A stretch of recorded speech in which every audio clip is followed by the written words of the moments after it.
په 2 اونیو کې دا د دویم افغان سیاسي تنظیم په جلاوطنۍ کې د شتوالي اعلان وکړ. لږ تر لږه 2 نورې په وروستیو میاشتو کې راڅرګند شوي دي. اما هغه څه چې د سولې او عدالت خوځښت له نورو جلا کوي د هغه د غړو رنګارنګي او پراخه پیژندګلوي ده. خو آیا تش دا به د بري ضمانت وکړی شي په تیره بیا چې نږدې ټولو غړیو د جمهوریت د ماتې یوه تجربه تیره کړې ده؟ د دغه خوځښت یو مشر او د جمهوریت د بهرنیو چارو وروستی وزیر محمد حنیف اتمر د ABN میلمه دی.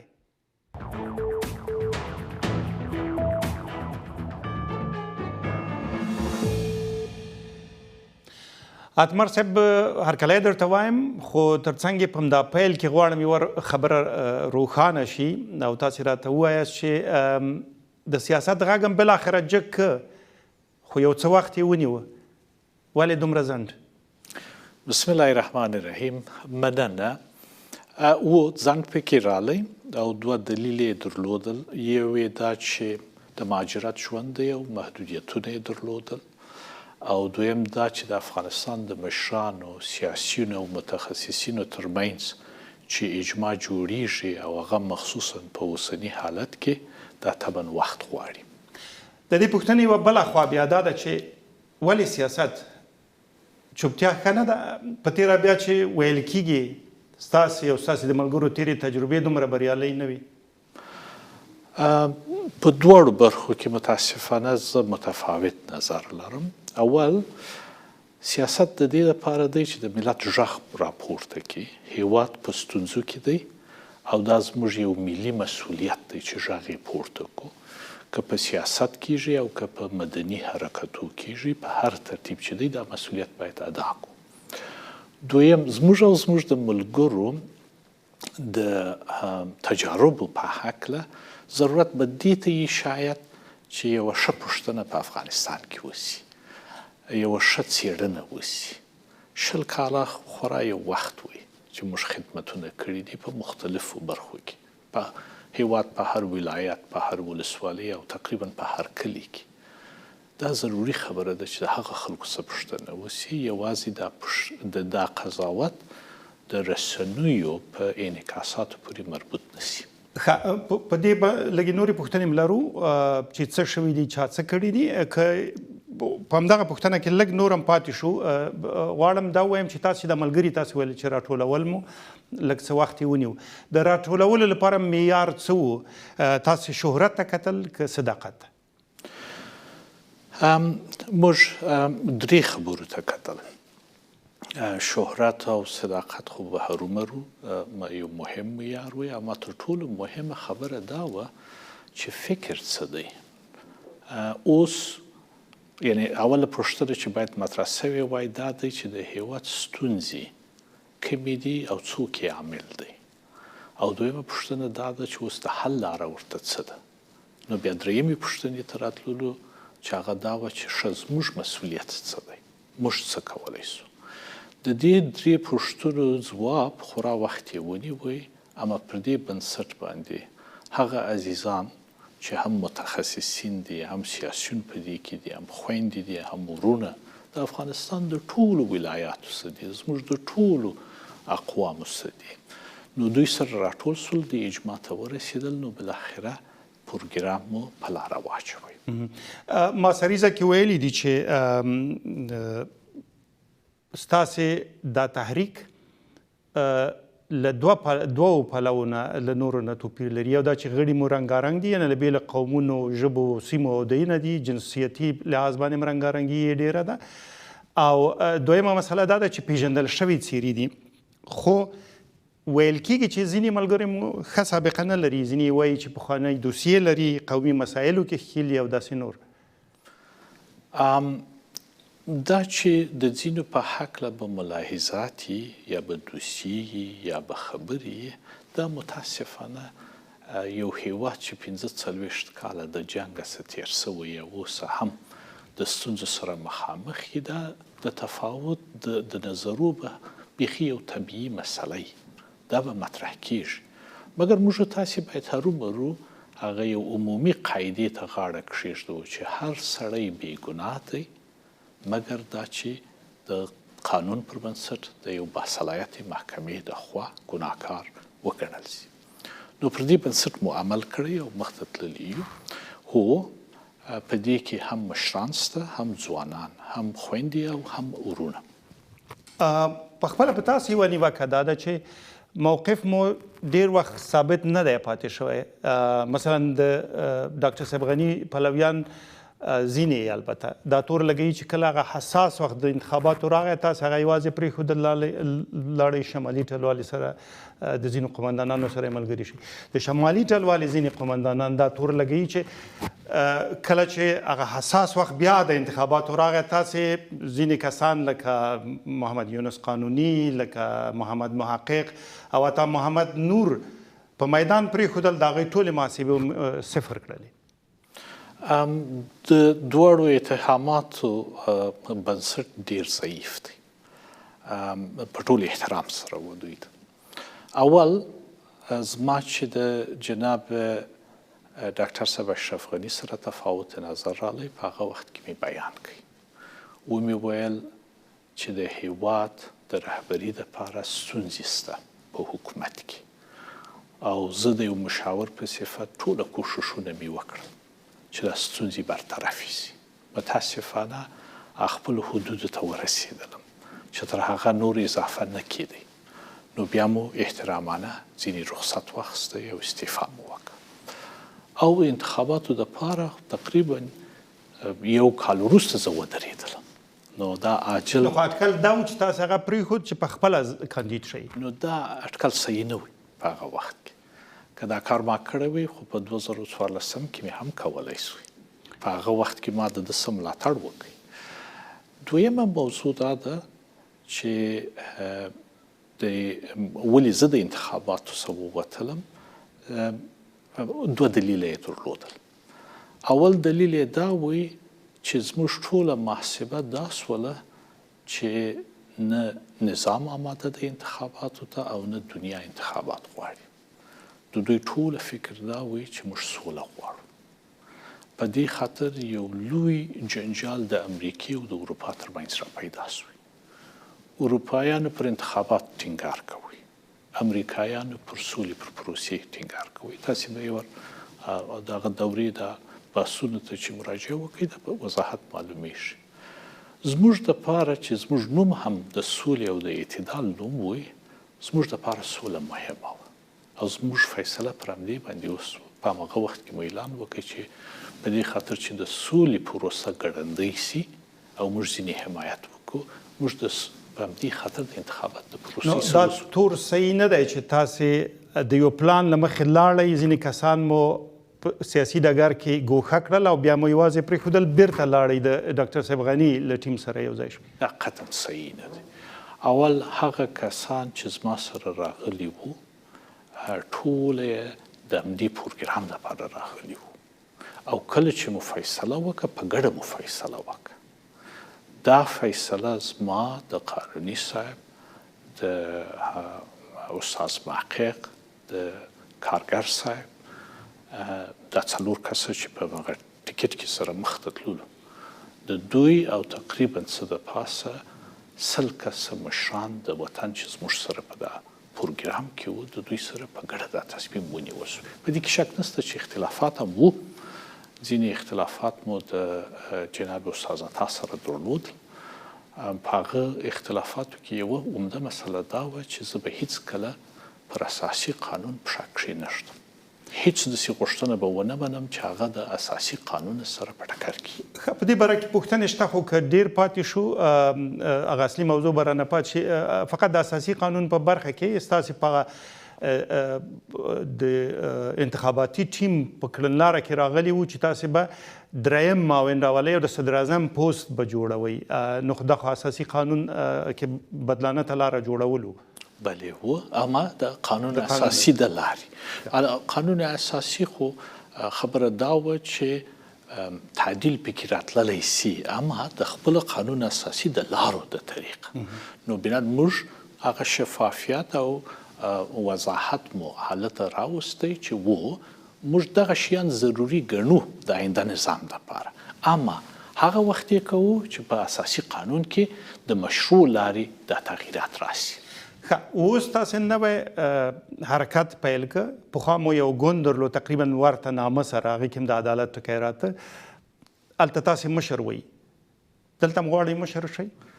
نه په هغه کې زه مشر وم او نه په دې کې مشر یم. هغه د حق و عدالت ګوند وی، ما یې هیڅکله مشري ونه که او دلیل مې درلودی چې یعنی د ګوند مشري باید دوراني وي. خو ستاسې په محور را جوړو. بلې و هغه خو نو یوه ستونزه دا ده چې کله په حکومت کې په مختلفو چوکیو کې کار کوي او ملت دې پیژني او دنیا دې پیژني، نو خو بیا طبعا په خبرو کې هماغه څیرې ښکاره کېږي چې خلک یې پیژني.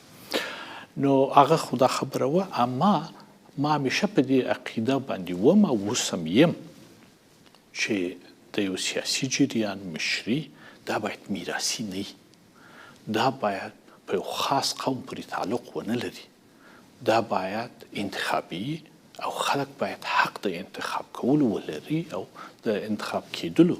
نو په دې خاطر چې یو صحیح رسم رامنځته سي، هم مې په هغه کې دا وړاندیز وي او هم مې په دې اوسني جریان کې. دلته که یعنې د مشرتابه مسله مطرح شي، تاسې ورته کاندید یاست؟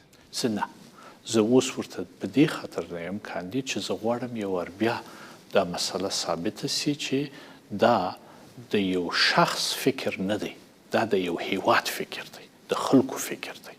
نو بنان دوی ته باید زمینه برابره کو، مخصوصا و ځوان نسل ته زمینه برابره کو. ښځې هم په دغه برخه کې راتلی شي؟ 100% اوس که تاسې وګورئ، یعنې ښځه د دغه تحریک مشري په غاړه اخیستلی شي؟ 100% کولی شي. 100% څوک هم په پام کې شته؟ نه، موږ ویل چې دا باید په انتخاباتو راسي، اما که تاسې مشران وګورئ، مثلا د تصویت کمیټې 15 کسه مشران دي چې په هغه کې 9 کسه خویندې دي. نو هر یوې حق لري چې ځان کاندید کړي. همدا اوس دفعتاً د دې موقتې دورې دپاره تر ټولو مشر جناب ډاکټر صاحب جلیل شمس دی مشري کوي، او تر ټولو مشره خور جناب اڅکزی صاحب ده چې هغه یې معاونیت کوي. د تحریک یا د حرکت مسله تر یو ځایه روښانه شوه. یو څو نور خوځښتونه هم بهر کې جوړ شوي دي، فعالیت کوي. یوازې یو یې چې د احمد مسعود په نامه تر مشرۍ لاندې د جبهې په نامه د مقاومت یوه ډله ده چې دوی وایي چې موږ په افغانستان کې پراخ حضور لرو، د طالبانو په مقابل کې جنګیږو. له دوی پرته نورو هغوی دا ثابتولی شي چې هلته دي. ستاسې په ګډون نور خوځښتونه دا نشي ثابتولی. تاسې حضور لرئ؟ اول خو د حضور معیار باید عسکري معیارونه نه وي، یا نظامي او د وسلې معیار باید نه وي، باید د حضور معیار سیاسي. او د سیاسي حضور دپاره بلې و په ټولو ولایاتو کې موږ حضور لرو. لکه چې تاسې وفرمایله، زموږ دا جمع چې وینې د هر قوم څخه، د هر ولایت څخه، خو دا خو بهر یاست او داخله هم یو. تاسې د هغه چې په داخل کې دي د هغوی نمونه نه دي لیدلي چې د امنیتي ملحوظاتو په خاطر مو په دې مرحله کې د دې څه مخنیوی وکړي. اما دا یوازې یو بهرمیشت حرکت نه دی، دا په داخل کې، ځکه د خلکو غږ، د خلکو غوښتنه هغه ماموریت دی چې موږ ځان ته تعیین کړی دی. نو بنا د دې سره مخ ته ځو، هم په ملي سطح او هم په بین المللي سطح. نو چې ملګري مو فعالیت کوي او در سره په تماس کې دي، طالبان خبر دي چې دوی ستاسې ملګرتوب کوي؟ ښه، په ټولو جزئیاتو خو نه دي خبر، او نه یې ضرورت وي چې خبر سي. اما په دې باندې خبر دي چې موږ ورته ویلي دي چې موږ څه غواړو، موږ څوک یو او څه غواړو. په دې باندې هم د رسنیو د لارې خبر سوي دي، او هم نور چینلونه چې د خبرو دپاره وو په هغه مو خبر کړي دي. ورته ویلي مو دي چې زموږ غوښتنه د سولې ده او د داسې یو د نظام راتګ دی چې هغه د خلکو د رایه څخه خپل مشروعیت واخلي او د خلکو حقوق ته د ښځې او نارینه حقوق ته ژمن واوسي. دا مو ورته کړې ده. تاسو ویل چې طالبانو ته هم ویلي دي او چې سوله باندې باور لري او هر تغییر چې راځي په سوله باندې راشي. ستاسې سیاسي سند کې په دغه خبره ډېر ټینګار شوی و. که فرض داسې کو چې طالبان ستاسې غوښتنه ونه مني یا د بهیر داسې لاړ شي چې په سوله په خبرو کار ونه شي، د احمد مسعود غوندې توپک ته لاس کوئ؟ نه قطعا موږ په هغه باور نه لرو. هغه په دې خاطر نه لرو که په توپک موضوع حل کېدلی نو دا 45 کاله به دا موضوع حل سوی وای. په هیڅ صورت کې نه غواړئ؟ او په هیڅ صورت نه غواړو، مګر دا چې د افغانستان خلک مجبور سي چې د ځانه څه دفاع وکړي هغه خو بل شی دی. یعنی د هیڅ ملت څخه د ځان څخه د دفاع حق نسي اخیستلی په هیڅ صورت. اما دا نه باید یو سیاسي وسیله سي چې د تغییر دپاره د توپک څخه کار واخیستل سي. یعنی ځان ساتنه یوه موضوع ده، اما سیاسي تغییر د راوستلو لپاره د توپک څخه استفاده بله موضوع ده. نو زه راځم د ستاسو اصلي سوال ته چې که طالبان ونه مني نو څه به وسي. زموږ باور په دې دی چې دا د ګټو مسله ده، د هیواد د ګټو مسله ده، د طالبانو د ګټو مسله ده او د دنیا د ګټو مسله ده. د طالبانو د ګټو هم ده؟ 100% ده. طالبان که غواړي چې په افغانستان کې دایمي صلح راسي او دوی د نورو افغانانو سره په خپل کور کې ژوند وکړي او وطن د دې اوسنۍ مصیبتو بحرانو څخه خلاص شي، دوی حتمي ده چې د دایمي صلح دپاره داسې یو نظام ته مراجعه وکړي چې هغه خلکو ته د منلو وړ د خلکو په رایه راغلی اوسي. دا دوه مسلې سره نه بیلیږي. د صلح موضوع او د نظام موضوع بیلیدونکي نه ده. په دې خاطر بیلیدونکي نه ده چې یو پایداره صلح هغه وخت د ملت د ملاتړ څخه برخمن کیږي چې د دې اساس یو نظام چې د ملت په رایه راغلی، د ملت څخه مشروعیت اخیستی او ملت ته د ګډون حق ورکړي. بنا په دې کې هم د طالب ګټه ده، هم د افغانستان ګټه ده، هم د دنیا. خو عمومي ذهنیت په طالب غورځنګ کې په مشرتابه کې دا دی چې موږ په زور نیولې ده، دا الهي نصرت او دا زموږ حق دی چې واکمني وکړو. مشر شیخ هیبت الله اخوند وویل چې مثلا غیر له شریعت نه بل شی دلته نشي چلیدلی. نو په دغسې یوه فضا کې فکر کوئ چې د سیاسي فعالیت یا د اساسي قانون یا مثلا د سیاسي خوځښتونو لکه ستاسې د خوځښت د فعالیت امکان شته؟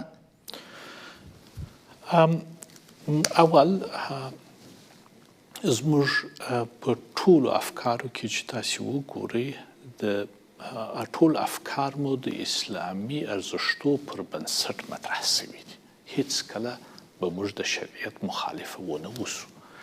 اما خبره په دې کې دا ده چې په دې باندې ملت اجماع وکړي او یو اساسي قانون یې جوړ کړي او هغه قانون ویلی دی چې په افغانستان کې هیڅ بل قانون چې د اسلام د اعتقاداتو او احکامو سره په مخالفت کې نسی پلی کېدلی. بنا زموږ باور همدا دی. نو شروع به د بحث همدا سره کوو چې اساس همدغه دی. نو طالبان سره په تماس کې یاست، دا ورته رسوئ؟ یعنی دغه اوس په تماس کې یاست؟ تر اوسه پورې خو په رسمي شکل نه یو، غیر رسمي یاست؟ غیر رسمي. اما زموږ کار به اوس همدا یې چې دا تماس رسمي ته واړوو او یوازې په یوه جمع یې ونه کړو، د نورو جمعو سره یو ځای په یو اتفاق سره مخته ولاړ شو او یو ملي اتفاقي چې دا مسله د یو قوم د یو جمعي موضوع نه وي بلکې د ټول افغانستان موضوع وي. نو اوس دویمه مسلې ته چې راځم چې تاسو د زور خبره وکړه، نو شیخ صاحب خو په دې هم پوهېږي چې عیني موقف مثلا 26 کاله مخکې هم وي. دوی هم دا ویل چې موږ په زور راغلي او په زور مو نیولې. نتیجه څه سوه؟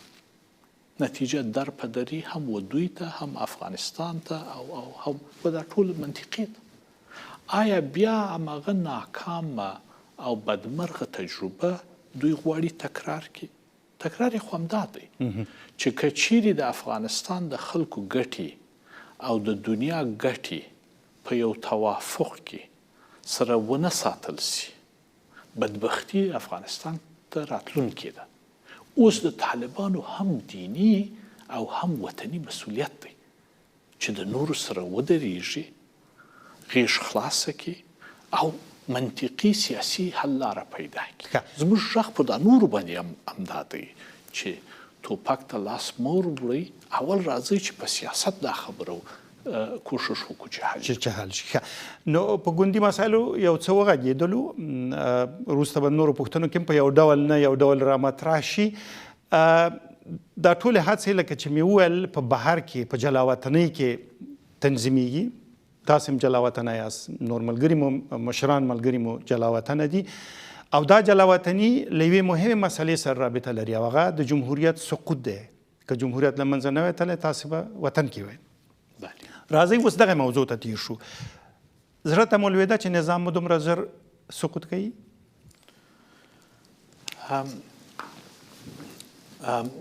په دې صورت نه، اما علایم ښکاره سول، مخصوصا هغه وخت ښکاره سول چې د دوحې موافقتنامه امضا سول. هغه وخت چې دا موافقتنامه امضا سوله، موضوع واضح وه چې امریکا په وتلو کې ده، دنیا هم د ځان سره باسي. اوس معقوله لار د افغانستان و سیاسیونو مشرانو ته، که دولتي مشرانو که سیاسي مشرانو، معقوله خبره دا وه چې دغه موافقتنامه یعنی په ټولو جزئیاتو سره تطبیق شي. ځکه په هغې کې ځینې داسې خبرې وې چې د امریکې او د طالبانو په ګټې وي، او ځینې داسې خبرې وې چې د افغانستان د خلکو په ګټې وي. موږ غوښتل چې په کلیات کې دا موافقتنامه تطبیق شي، او ونه شوه. نو ورو ورو چې د دې و تطبیق ته نږدې کېدلو، لیدل مو چې عمده مسایل پکې نه تطبیقېږي. په هغې کې 4 خبرې وي او تاسې بلد یاست. یو چې افغانستان د تروریزم په ځاله تبدیل نشي، دویم چې خارجي عسکر ووځي، دویم او دریم چې بین الافغاني خبرې وسي، او څلورم د دې بین الافغاني خبرو په نتیجه کې یو نوی نظام رامنځته سي چې هغه د ټولو په خوښه وي. خو حالات داسې شو چې ستاسې نظام نور نه ټینګېده او ولایت په ولایت پسې سقوط کوه، او دوی راله بیا یې دغه شي ته نور اړتیا نه لیدله. حالات یې ودې ته راورسول، حالات په خپله داسې نه سول. زموږ اصلي نیوکه په دې باندې همدا ده چې هغه خواوې چې مسؤلې وي چې دا موافقتنامه باید تطبیق کړي، دوی په صداقت سره دا عمل ونه کړي. حالات یې همدې ته راوستل چې نظام سقوط وکړي. ولې حالات یې ودې ته څنګه یې راوستل؟ څه پوهېږم ارومرو دا پوښتنه کوئ. دا پوښتنه لرم، که اجازه یې همالته به یې وپوښتم. خو راځئ همدغه د سقوط دغه پیل ورځو کې نور هم لږ تم شو. د اګست په 15مه د ولسمشر غني وتل څنګه ارزوئ؟ فکر کوئ چې ډارو، خیانتو که پرګماتیزم؟ زه نه غواړم چې قاضي واوسم په دې خبرې کې، خو ملګري وایي قضاوت کولی شي. اما د یو ملګري په صفت، د یو هیوادوال په صفت هرومرو دا ورته وایم چې دی باید د ځان او د خپلو ملګرو دا تصمیم په صداقت او شفافیت و ملت ته توضیح کړي. هغه څه چې موږ تر ننه پرې اورېدلي دي، هغه پوره حقیقت نه څرګندوي. تاسې یې نه یاست قانع کړي؟ زه یې نه یم قانع کړی، ځکه زه شاهد وم. اوس نو خبره دا وه چې که په هغه ورځ دا وتل نه وای سوي، طبعا نظام په دې رقم سقوط نه کوي. اما بیا هم غواړم په دې باندې ټینګار وکړم چې دا خبره به صحیح نه وي چې د نظام عمومي حالات او سقوط یې په دا یو وتلو پورې مربوط کړو. تاسې یادونه وکړه مخکې ما ویل چې دې پوښتنې ته راځو چې تاسو ویلې نظام د سقوط لاره جوړه شوه، یعنې عسکرو مقاومت ونه کړه. ولې ونه کړه؟ د افغانستان د مسلحو قواو هم اراده او مورال او هم جنگي ظرفیت دوی څه د پاسه په یو کال کې د ننه له منځه یوړ. چا یوړ؟ 2 عمده عاملونه وو په دې کې. اول د سیاسي رهبرانو بې اتفاقي وه. د دوی څه پیام و ټول نظام ته همدا وایي چې خبره خلاصه ده، موږ سولې ته ورځو، جنگ نور باید ختم شي او دفاع ته ضرورت نشته. د دوی بې اتفاقي تر هغه لویه شوه چې متاسفانه هر یو د موقت حکومت خوبونه یې لیدل او هر یو ته دا وعدې سوي وي. نومونه راته اخیستلی شئ؟ دې مصاحبې کې به ښه دی چې پر کلیاتو در سره خبرې وکړم. نو دوی په دې خاطر چې موقت حکومت راځي، څه چې د لاسه کېدل موجوده حکومت یې تضعیفه کوي او موجوده حکومت هم چې څه د لاسه کېدل ټوله قدرت یې غوښتل چې ځان ته وساتي، یو سره په یوه خبره کې هم په لاره نه تلي. بنان اوله موضوع چې د نظام مورال او ظرفیت یې د دفاع دپاره له منځه یوړی، هغه د دوی بې اتفاقي او د دوی خودخواهي و چې دا هغه مورد دی چې باید یو محکمه ورته رسیدګي وکړي، ځکه د افغانستان سره خورا لویه جفا سوې ده. دویمه موضوع چې امریکې سند امضا کوي د طالبانو سره او د طالبانو سره یې اوربند وکړي. زموږ عسکرو ته خبره دا وه چې وروره جنگ تا شروع کړي، ته رالې افغانستان ته، زه دې د همدې جنگ دپاره تقویت کړم، اوس ته په خپله اوربند کوې او ما ته وایې چې وجنګېږه. نو دوی ونه جنګېدل. اصلي خبره هم دا وه. دې کې ویل کېږي چې ځینو امریکایانو ونډه درلوده چې قومندانانو ته یې زنګونه وهل چې مه جنګېږئ. تاسې دا منئ؟ زه هیڅ شواهد نه لرم چې دا یا رد کړم او یا یې تایید کړم. اما عمومي وضعیت دا وي، دا یوازې خو د روحي خبره نه وه. دویمه مسله چې زموږ پر اردو باندې خورا بده اغیزه وکړه هغه دا وه چې هوایي قوې ظرفیت تقریبا ختم شوی، ځکه دوی چې په وتلو سولو هوایي قوې ته هغه امکانات نه رسېدل. تاسې خپلې الوتکې نه شوئ ترمیمولی. یو نوم حتما دلته درنه پوښتمه، ځکه چې د امریکایانو د مداخلې یا په اصطلاح د دوی د قومندانانو د مداخلې خبره راغله. ځینې تور لګوي چې د امریکا د بهرنیو چارو لخوا د افغانستان د سولې لپاره ځانګړی استازی زلمی خلیلزاد په دې برخه کې ډېر ښکیل و. غواړم ستاسې نظر واورم، ښکیل و که نه و؟ ډاکټر صاحب خلیلزاد خو د دې کار مسؤل وی، د دې کار هغه مدیریت یې په لاس کې. د کوم کار؟ د سولې د سولې د ماتېدو مسؤل دی که نه؟ زه اوس راځم. زه پوهېږم تاسې ډېر یو مستقیم او ساده ځواب راسه غواړئ، اما زه غواړم چې هغه حقیقي ابعادو ته ستاسو توجه واړوم. ډاکټر صاحب زلمی خلیلزاد د امریکې د یو سیټیزن په حیث د امریکې وګټو ته یې کار وکړي. متاسفانه د صلح پروسه ځینې ناکامه شوله او په دې ناکامي کې افغانستان ته ډېر تاوان ورسېدی. سلسله همدا ده. ولې ناکامه شوه دا پروسه؟ هغه په دې خاطر ناکامه شوه چې ما وویل د یو کال یا څه د پاسه د یو کاله څه یوه سلسله را روانه وه چې د افغانستان مسلح قواوې تضعیفې کړلې او په سیاسي مشرانو کې بې اتفاقي خورا زیاته کړه. دا د بهر نه راتله؟ دا د بهر او د داخله سره د دواړو سوه. اوس نو په دې کې هم حکومت مسؤل دی او هم خارجان مسؤل دي او هم په خپله دا مشران مسؤل دي. ځکه د دوی دپاره یو مهم سوال دا وي جنبش صاحب، هغه سوال چې باید هرومرو وسي چې ولې د افغانستان سیاسینو دې ته ترجیح ورکړه، په شمول د جناب رئیس جمهور چې دا سوال ته باید ځواب ورکړي، چې نظام سقوط وکړي، دې ته یې ترجیح ورکړه، اما پر دې توافق ونه رسېدل چې یو اصولي سازش وسي، یو موقته دوره او موقت حکومت جوړ شي. لاندې که راته ووایاست ښاغلي خلیلزاد، آیا رښتیا ده چې طالبانو ته یو څه ویل، امریکایي مقاماتو ته بل څه ویل، تاسو ته بل څه ویل؟ زه په ټولو خبرو نه یم وارد چې چاته یې څه ویل، اما هغه خبرې چې زما سره کولې په هغې کې زما او د خلیلزاد صاحب سره خبره بیخي واضح وه چې په کومه لار چې تاسې روان یاست د دې مدیریت نسئ کولی، دا نظام ته سقوط ورکوي. د ده ځواب څه و؟ د ده ځواب نه، موږ په صحیح لاره روان یو، همدې لاره ته رسېږو په خیر. اوس نو که چیرې سړی دې مسلې ته راسي او دا ټوله ملامتي په یو سړي باندې واچي چې یا خلیلزاد یا جناب رئیس جمهور یا بل دغه مسلې سره زه ستونزه لرم. موږ باید دا لوی تصویر وګورو چې ټولو پکې هغه کړه او ناکړه وکړل چې وطن یې دغه ځای ته ورسوي، نظام یې سقوط ته ورسوي. نو بنان که د دې څېړنه کېږي دوی په مجموعي ډول باید مسؤل وټاکل شي. دلته د پړې خبره هم نه ده چې څوک ملامت دی څوک نه دی. غواړو چې ځینې حقایق ستاسې له خولې واورو، هغه څه چې تاسې فکر کوئ حقایق دي هغه زموږ لیدونکي او افغانان پې خبر شي.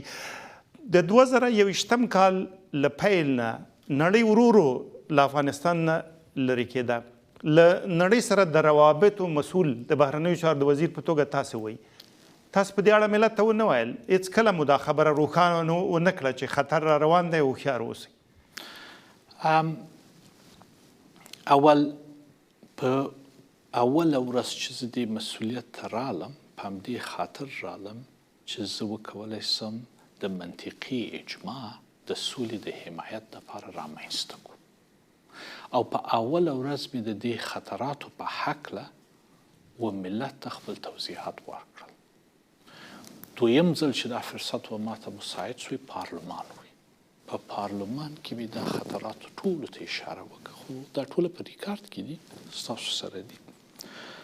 دا چې پروسه د قطر مخته تلله، طبعا وزارت خارجه د پروسې مشري نه کوله، هلته یو هیئت وي، هیئت مذاکره کوله او هیئت و رئیس جمهور او عالی شورا د مصالحې عالی شورا ته مسؤل وي. بنا د ډیپلوماسۍ کار نه وي، د هیئت او د هیئت ترمنځ د مذاکرې خبره وي.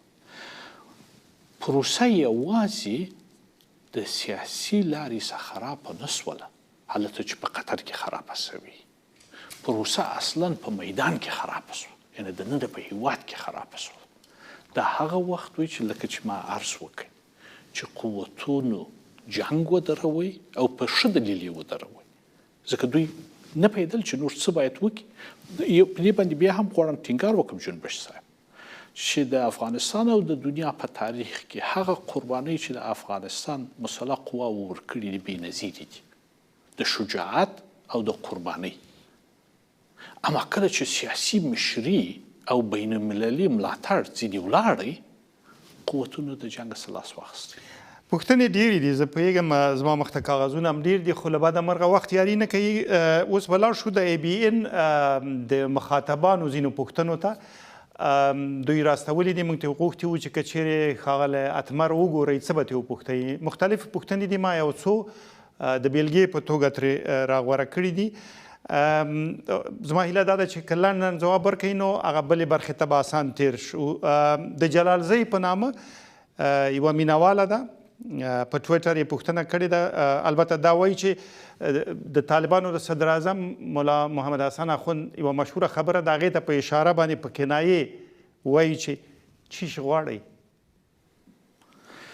دوه شیه، صلح غواړو، دایمي صلح چې پر یو مشروع نظام چې د خلکو په رایه راغلی او د افغانستان د خلکو و حقوقو ته ژمني، دغه غواړو.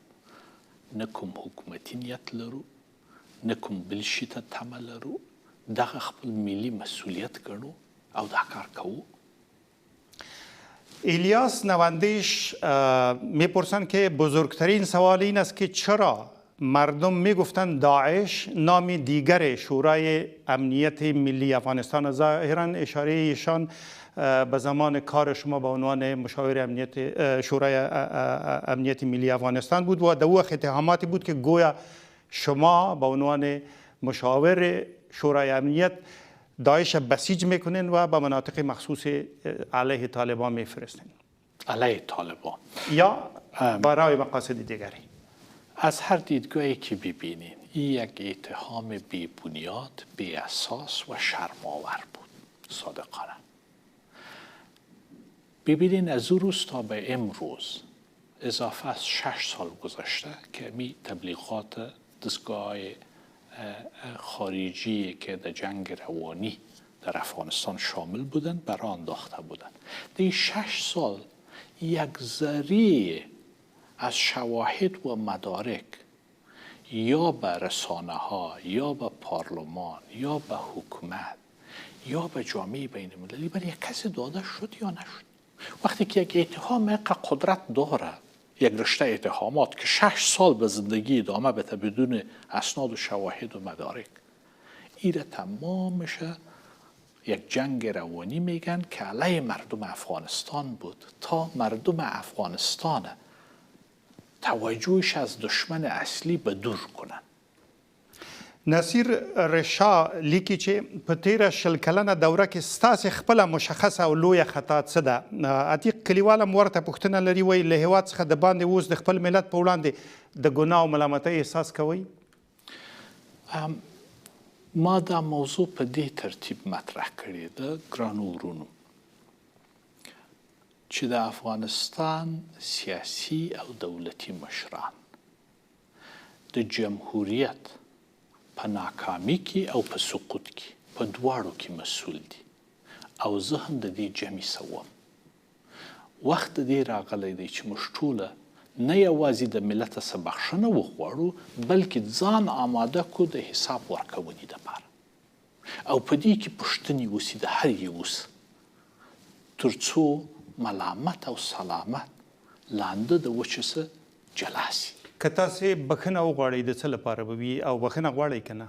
زه 100% د دې مسلې څخه شرمنده یم چې د افغانستان سیاسي او دولتي مشرانو هم جمهوریت ناکامه کوي او هم بالاخره و سقوط ته برابر کوي. دا هغه مسؤلیت دی، اخلاقی مسؤلیت چې هر یو یې باید ادا کړو، ځکه موږ یې په دې جمع کې وو. اما دا کافي نه دی، په دې خاطر زه د حساب او د محکمې غوښتنه کوم. دا یوازې زه نه یم، دا زموږ جمع ده چې دا غوښتنه کوي. یک سوال هست از زبیده نهان. قبلا به نحوی آمد ولی کوتاه میخوایم بازم به این پاسخ بدین. میگن دلیل استعفایش در اوج مشکلات کشور چی بود و چرا دوباره با تیم غنی یکجا شد؟ هدفشان انتخابات قبلی بود. دلیل استعفای خود در امو وقتم واضح توضیح کردم که اختلافات شدید روی نحوه مدیریت و حکومتداری در کشور بود. آیا ما با تیم دکتر صبغنی یک جای شدم؟ قطعا نشدم. در جریان انتخابات همگی دیدن که من بی‌طرفی خود حفظ کردم و اعلان کردم که من در انتخابات بی‌طرف هستم، جانب هیچ طرف نمیگیرم. سوم، برگشتم دوباره به حکومت.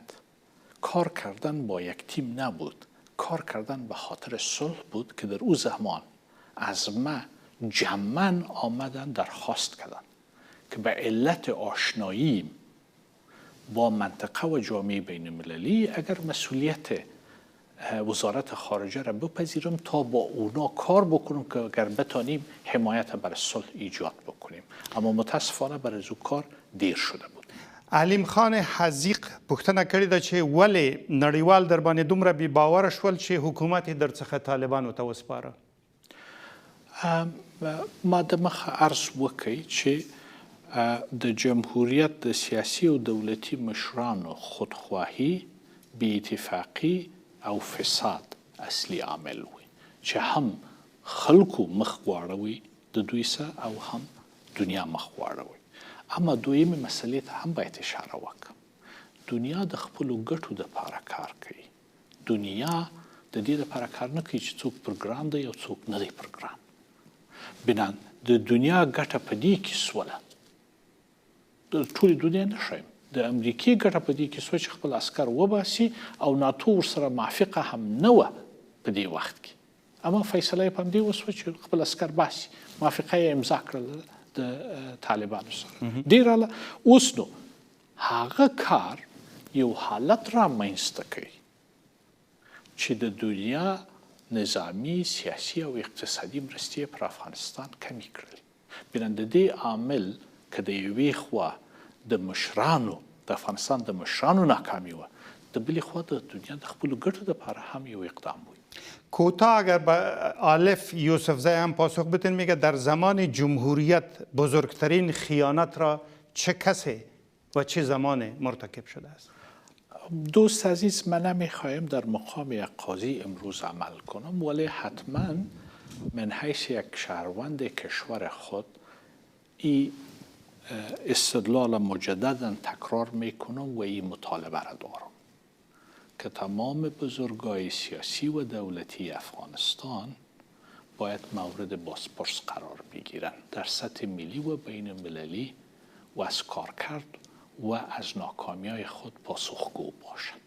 بنابراین مهم است تا یک روند شفاف در سطح ملی و بین المللی این قضاوت بکنه تا ای که ما هر یکی ما بدون اسناد و شواهد و مدارک کافی داخل چنین یک پروسه شویم. د خواله رسنۍ و کارونکي ده د دوی پوښتنه درته وایم، زه خپله هم یوه ضمیمه ورسره لرم. دا ډاکټره وفیه نومیږي، وایي ولې مو له امریکا سره د دوه اړخیز امنیتي تړون تر نامه لاندې هیواد په پردیو خرڅ کړ.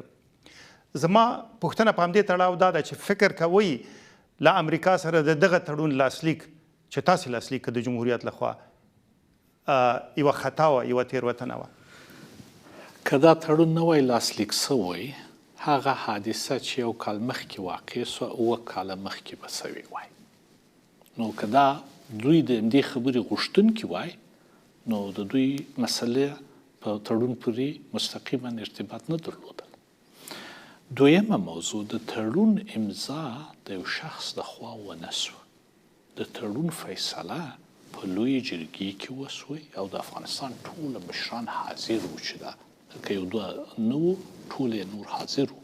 د سپین ږیرو څخه نیولې تر د جهادي مشرانو او تر سیاسي مشرانو پورې چې دا تړون امضا سوی. دریم، دا یوازینی تړون نه وی، دا خو ضمیمه تړون وی. اصلي تړون د دې نه مخکې 1.5 کال مخکې چې په نامه د ستراتیژیک تړون یادېدی د دوو رئیس جمهورانو لخوا امضا سوی، د کرزي صاحب او د اوباما لخوا امضا سوی. نو بنا دا یې جز وی.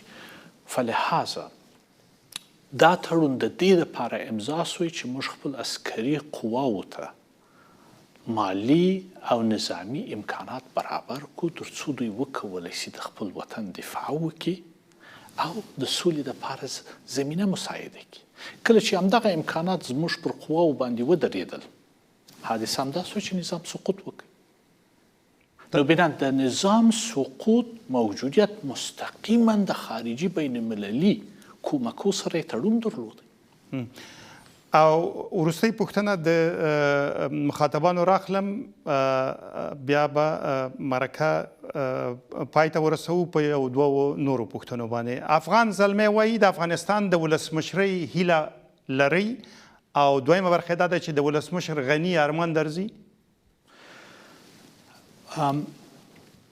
اول یوازینۍ هیله چې اوس موږ لرو هغه د سولې هیله ده او د داسې یو نظام راتګ دی چې د خلکو په رایه ولاړ واوسي او د خلکو حقوق ته ژمن واوسي.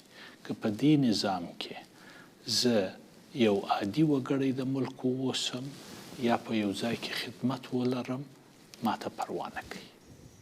اما د دې لپاره چې د چا ارمان راته راځي یا نه راځي، زه بیا خپله خبره تکراروم. د دې ارمان هرومرو راته راځي چې په یوه شفافه پروسې کې د افغانستان ټول مشران حساب ورکړي او د ځان ځواب ورکړي. دا هرومرو غواړم. مننه. زموږ د مخاطبانو پوښتنې پای ته ورسېدې. په دې وروستیو کې داسې یو څو راټولونکي پوښتنې غواړم چې راتلونکي ته وګورو. تاسې د افغانستان راتلونکي څنګه وینئ؟ ځینې یې ویشل غواړي. هغه چې د ویشلو خبره کوي د افغانستان د خلکو سره تر ټوله لویه تاریخي جفا به وکړي. هیڅ کله باید په دې فکر کې ونه اوسي. د افغانستان ستونزه همیشه د بهره ورته راغلې ده او دوی په داخل کې یو بل سره جلا کوي. دا نو بې نهایت یو ناسالم فکر دی او یو غلطه لار ده. ویشل کېدلی شي؟ قطعا نه. د افغانستان خلک یې نه غواړي. دا هغه شی دی چې و ملت ته بعد د پیړیو زحمتو او قربانۍ په میراث پاته دی. فدرالیزم څنګه اوس ښاغلي دانش او دغه نه مخکې ښاغلي دوستم په ټینګار ویلي چې دا یوازینۍ لار ده. تاسې د فدرالیزم پلوي یاست؟ زه به دوه مسئلې ورته مطرح کړم. اول، که فدرالیزم ښه خبره وي، خو د افغانستان و خلکو ته دوی دا مسله رامخته کړله په جرګې کې، د قانون اساسي په جرګې کې هغوی رده کړله دا موضوع. بنن قانون اساسي جوړ شو او په قانون اساسي کې فدرالیزم نشته. د افغانستان د خلکو ځواب دا وي چې دوی بیا ملک الطوایفي نه غواړي په افغانستان کې. بنن یعنی ستاسو ځواب دا دی چې فدرالیزم ملک الطوایفي ته لار جوړوي؟ مطلقا په اوسني حالت کې. ولې زه پر بل شي باندې هم ټینګار کوم. افغانستان یو سیاسي واحد نظام ته ضرورت لري چې هیڅ کله یې هم پر خاورې او یا د تجزیې دپاره کوم کوشش ونسي. اما افغانستان په عین زمان کې یوه ادارې ته ضرورت لري چې هغه و ټولو خلکو ته ځان ورسوي او ټول صلاحیتونه په کابل کې ځان ته محصور نه کړي. دوی باید و خلکو ته ځان ورسوي، و خلکو ته دا قدرت ورکړي چې د حکومت پر کړو باندې نظارت وکړي او خپل تصامیم د حکومت په چارو کې پلي کړي. تاسې د فرد په توګه او ستاسې حرکت د ډلې په توګه د فدرالیزم طرفدار دي که نه؟ نه، تاسو دغه ولوستی، د حرکت منشور مو لوستی دی. حرکت منشور هیڅکله فدرالیزم نه غواړي. د حرکت منشور یو ریاستي نظام غواړي. متمرکز؟ نه، دا دوه شیانو کې باید فرق وکړو سره، ځکه په دې خبرو باندې خبرې کېږي اما عمق ته یې څوک نه ځي. یو د نظام موضوع ده، واحد نظام چې د تجزیې وړ نه وي. دویم د ادارې موضوع ده. دغه دوه کې دوی تر اوسه فرق نه دی کړی. اداره باید غیر متمرکزه واوسي تر څو و خلکو ته زمینه د کار او صلاحیت او نظارت برابر کړي. یو مثال یې درکوم. زه چې کله وزیر د معارف وم، پر هر مکتب باندې مې کوشش دا وي چې د خلکو یوه شورای، یعنی د میندو د پلرونو یوه شورای پر مکتب باندې چې د مکتب د چارو سره نظارت وکړي.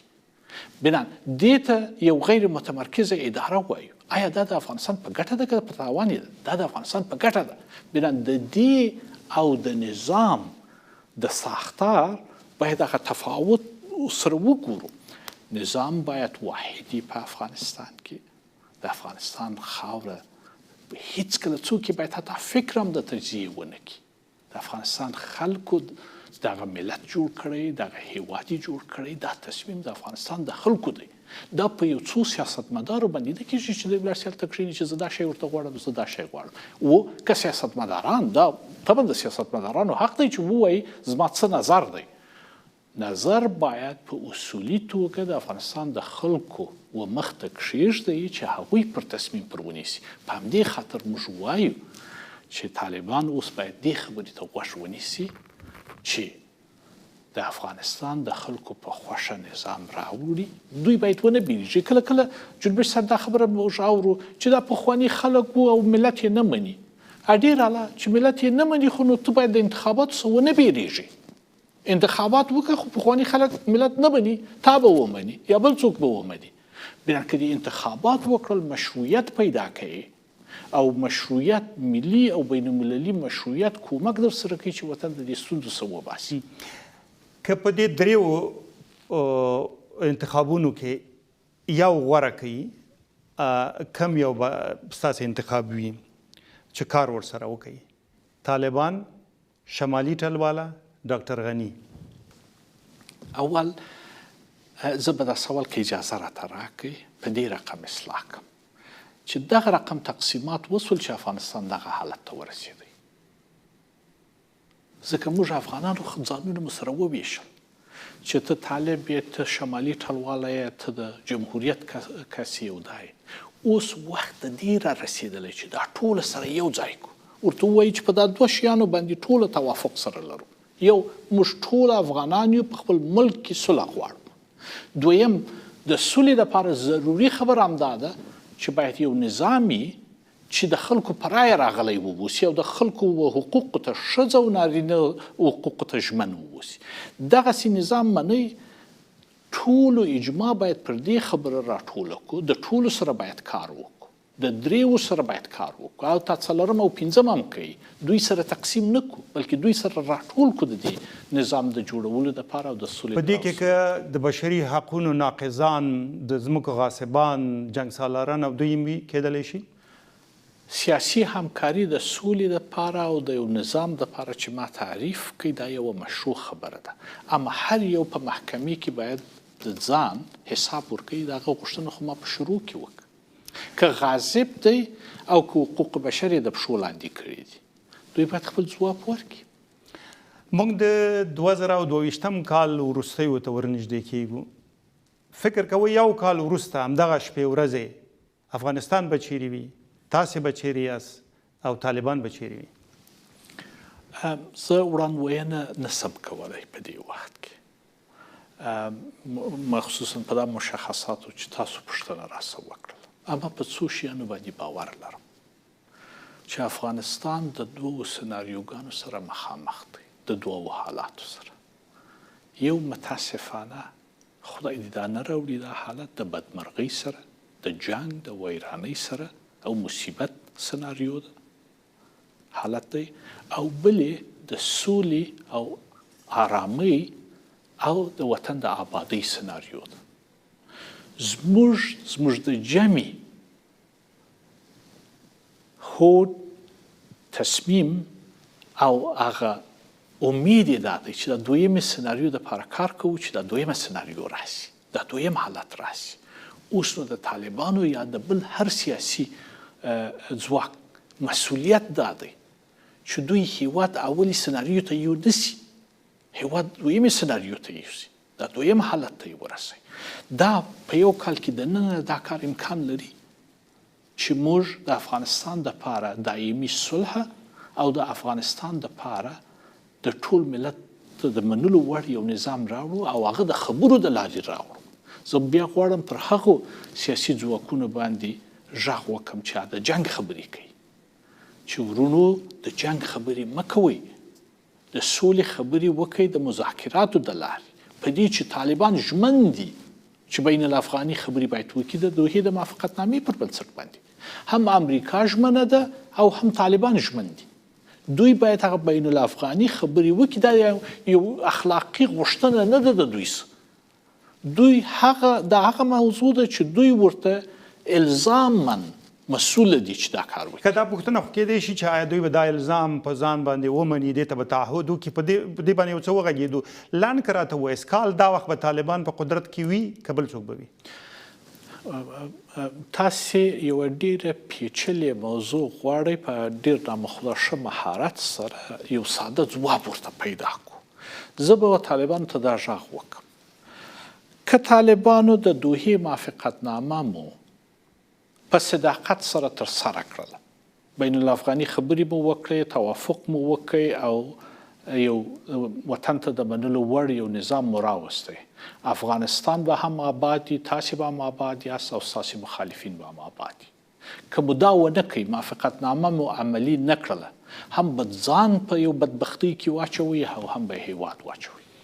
ډیره مننه. د افغانستان د دریم جمهوریت د بهرنیو چارو وروستی وزیر او د سولې او عدالت ملي حرکت د مشرتابه یو غړی محمد حنیف اتمر. ډیره مننه، سلامت اوسئ.